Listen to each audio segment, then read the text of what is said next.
سوال تھا کہ اگر گاڈ آل لیونگ ہے ہاں تو پھر اگر گاڈ آل لیونگ ہے ہاں تو پھر ایون سفرنگ کیوں انہوں نے بنائی تھی دنیا میں؟ اگر کا سوال ہی کوئی نہیں ہے تو یقیناً ہے.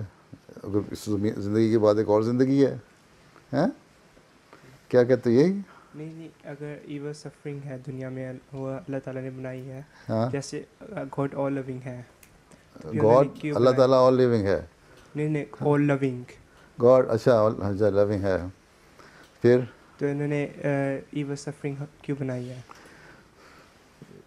ایک تو یہ ہے کہ اللہ تعالیٰ پیار تو کرتا ہے. ٹھیک ہے. اللہ تعالیٰ جب انسان تکلیف میں ہوتا ہے اس سے مانگتا ہے انسان تو اس کو پاس اللہ تعالیٰ اس کے ساتھ پیار کا سلوک کرتا ہے. ٹھیک ہے. اور جو تکلیفیں ہیں وہ بھی ٹرائل ہیں.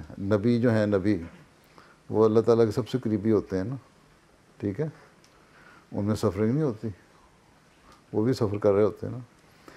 حضرت صلی اللہ علیہ وسلم تو سب سے زیادہ پیارے تھے نا اللہ تعالیٰ کے.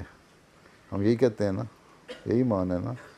وہ جنگ میں احد کی جنگ میں ان کا بھی دانت شہید ہو گیا، تکلیفیں ہو گئی تھی، گر گئے تھے بلکہ ہیں. اور لوگ سمجھے تھے، کافر سمجھے تھے کہ اب فوت ہو گئے، شہید ہو گئے.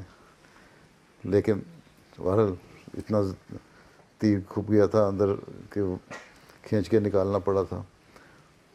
اور سفرنگ تھی، بخار آپ کو بھی ہوتا تھا، بیمار آپ بھی ہوتے تھے. تو اللہ تعالیٰ جب ایک حدیث میں یہ ابھی آیا ہے، آن صاحب نے فرمایا کہ یہ جو دنیاوی بیماریاں ہیں نا، یہ تمہارے جو تم غلطیاں اور کوتاہیاں کرتے ہو نا، تم لوگ بہت سارے گناہ کرتے ہو، ان کی بعض دفعہ اللہ تعالیٰ اس لیے کہ ان کو وہاں سزا نہ دے، اگلے جہان میں جو جہنم کی سزا ہے بہت سخت ہوتی ہے، اس دنیا میں سزا دے دیتا ہے. تاکہ یہ بھی تو اللہ تعالیٰ کا پیار ہی ہے نا کہ تھوڑی سزا دے کے، تمہاری غلطیوں کو تھوڑی سزا دے کے تمہیں معاف کر کے جنت میں ڈال دے. ٹھیک ہے. ٹھیک ہے نا. تو ضرور وہاں جا کے جہنم کی آگ میں پڑنا جو برداشت نہیں ہونی. یہ بھی ہے کہ اس دنیا کی سزائیں ہیں، بیماریاں ہیں، تکلیفیں ہیں، وہ تمہیں اگلے جہان کی سزاؤں سے بچا لیتی ہیں. ٹھیک. اور اس کے علاوہ اللہ تعالیٰ کہتا ہے کہ تمہاری بہت ساری غلطیاں جو ہیں وہ میں ویسے ہی معاف کرتا ہوں، میری رحمت جو ہے بہت وسیع ہے.